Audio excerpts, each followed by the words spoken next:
Coach, understanding that there's much bigger goals for this team at play, but the fact that you guys are the only team so far that has clinched a playoff spot at this point, is that something that means something to this team, or just how do you react to that? We didn't celebrate it or even talk about it, so I think like you said, we do have an awareness where we are, right, and that there are bigger things to come, but that's not something we talked about or celebrated. This team's gone to the playoffs before, so just kind of not, it's that playoff focus, improve every game, try to get to the playoffs and with great health and playing well. We've talked so much about Evan Mobley's growth this season, and a lot of it's been individual that we've talked about, but specifically the other side of how he's making others better. Like are you seeing him grow, and not just individually being better, but specifically making his teammates better? Yeah, I think it starts with his communication is better. He's becoming more extroverted, I think, within the group and with his coaches. From what I've seen, there's been growth from the beginning of the year, so that's important. And then I always say he's a fantastic decision maker. This is a decision-making sport.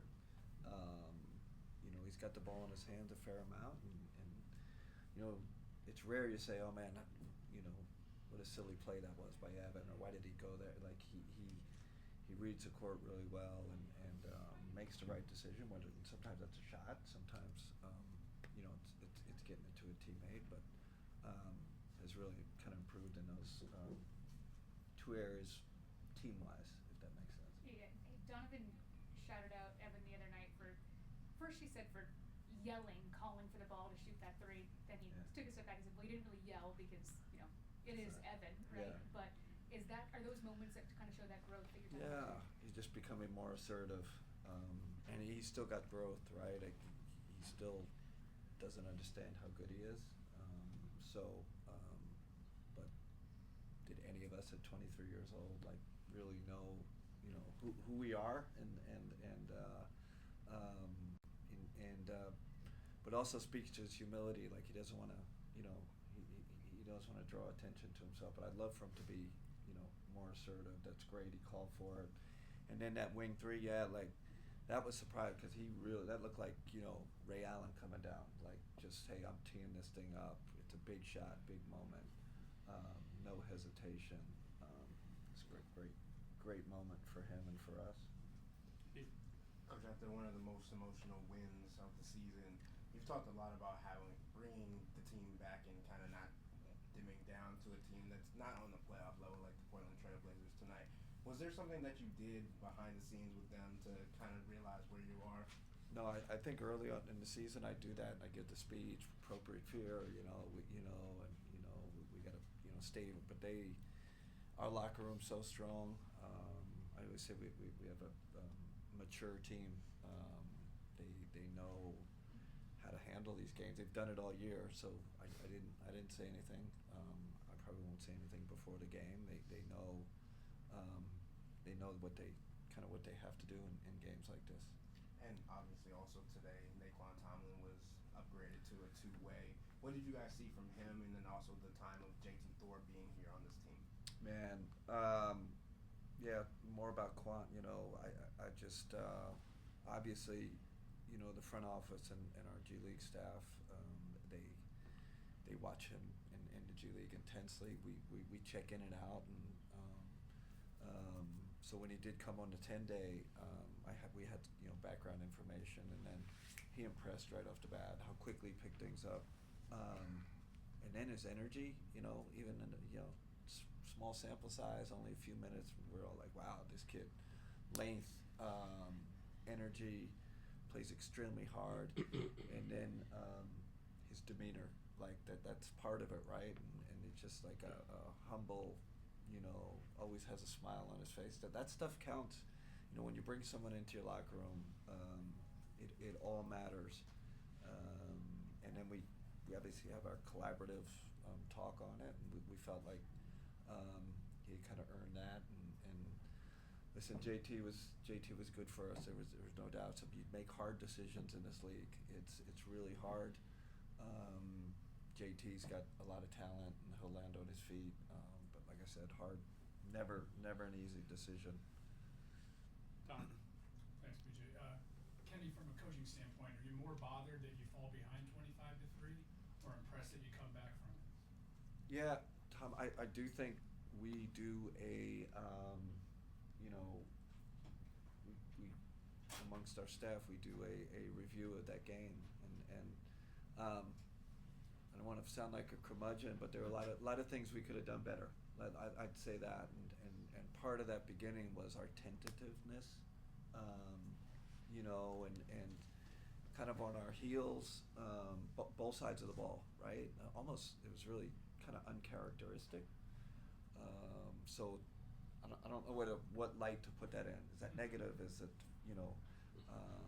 but we kind of have to, and I felt like it happened the first time in the Garden, Boston Garden. So we and a little bit here, like just getting off to knowing we belong, believing that we belong. I didn't feel that, and then we kind of,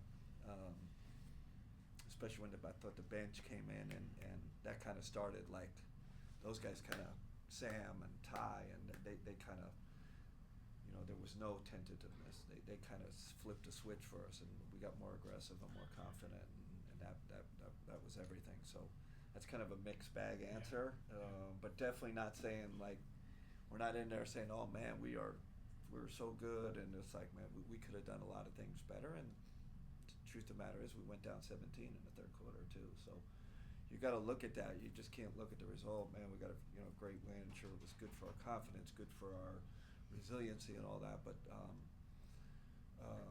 great feedback when we have to play. We have so much feedback from playing the Celtics. The best teams, they challenge you and they really get your mind moving. And man, if we play them again, X, Y, Z, we can do better. And there's a lot we can do better. Danny.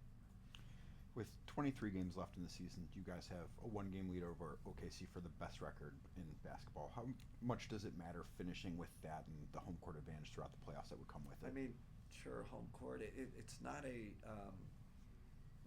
We're aware, but it's not a topic of conversation. Again, that just goes like where we are extremely process oriented. Like I don't talk about winning. Like it's not win one for the Gippers. There's none of that, right? It's like let's keep. Here's our playoffs focus. Here's what we knew. Let's just keep hammering these principles and keep doing it over and over. Keep doing it better. And I love the Bill Walsh, right? The results take care of itself, right? Like if you're doing these things, and that's kind of our approach. So we haven't talked about it. Again, the results are happening. I think because these guys are doing what we're emphasizing. Then in the last 7 games, you guys have really shot up in offensive rebound rate. I think you're second in the NBA in that time, and I know you've mentioned having an emphasis on that, which you've talked about all year. But what do you think has been different in this stretch than earlier in the year? I don't know. Listen, we've emphasized it all year. I would say post All-Star our kind of like presentation to them was we got to do this better. We're doing better, but we can do better, and we've been hammering on it, right? Like again, it's one of our, if you look at the bullet points of our presentation to them, it's like, man, we have to offensive rebound, and our guys, they've done a doubling down on it, but they've done a great job. My kind of philosophy on it is that in the playoffs the game slows down, and so I think you can even go to the boards more, because teams aren't, like I said, it slows it down a little. That's facts. So can we win the possession battle? I think the Celtics we didn't play great, but +7 in the possession game, and that was one of the keys. I know Mazzulla said it, after the game. So we're going to keep emphasizing it. Jeff. Hey Kenny, you have a comfortable lead in the East now, and my question is, sometimes teams have huge leads and then the playoffs come and they might not be ready. So how do you make sure that doesn't happen to you guys? Yeah, I think we're safeguarding against that. I've been part of a team that that Hawks team I was with. We had a huge lead. I don't know. I think more than what we have now, right? And we didn't take our foot off the gas, but we started resting guys a lot. We really tried to almost over-strategize it, and I was part of it, so it wasn't Bud or me. Like we all like, man, let's get let's kind of strategize this so we're ready for the playoffs. And I think all of us, when we look back on it, man, did we do that too much? So with this team, I think it's different. I think it's like, man, there's almost like right now there's a sense of urgency. We're not going to wait to 3 games before the playoffs and say, man, now we got to really focus for us, it's right. It was post All-Star, and that was the message to the players. Like our playoff focus starts now. Our playoff prep starts now, and we keep. I think it keeps guys motivated too, right? They don't have to take their foot off the pedal. They're still like, man, we and part of it we haven't like Donovan. We haven't done anything yet, right? In the playoffs, so we better. Maybe the Celtics can take their foot off the gas. Maybe other teams we can't do that. Tim. Kenny, the old adage, maybe cliche, to be the champ, you got to beat the champ. As you just said, you didn't knock Boston out, but just psychologically, mentally, how big is a win, especially in those circumstances Friday night? It helps. It helps. It helps that we know we can go toe to toe with them. Is that the switch? Is it right? Especially with that 2 guys out, I'm not sure. It's like, oh yeah, like I said, we can dominate them. We're better. We're not. We know if we do have to face them, it'll be a tough series. But we know leading up to them, it's going to be tough. Really focusing on us. But yeah, I think it gives our guys a little more confidence going in. The combined plus minus for the bench Friday night was plus 92. Yeah. Can you speak to the incredible performances that you've seen off the bench and what Dre now means to the bench and that effort coming off the bench? Yeah, and that's that's been our emphasis kind of all year, right? We're going to play 10. You even can play 11, and I think when you do that all year, it boosts guys' confidence. And I'm a part of this. I'm going to get minutes. I'm going to get real minutes. If we're playing well, they'll keep us in.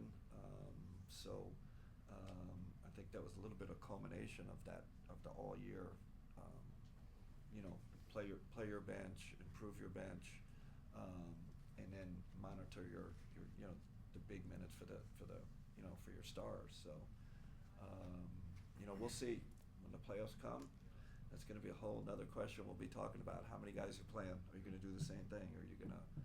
But we're going to finish it playing 10. We're going to keep doing it, and I'd say it's a testament to Kobe, really. Like when you go 12 deep, I've been on plenty of teams where you really have 9 rotation players that you really trust, 8 sometimes.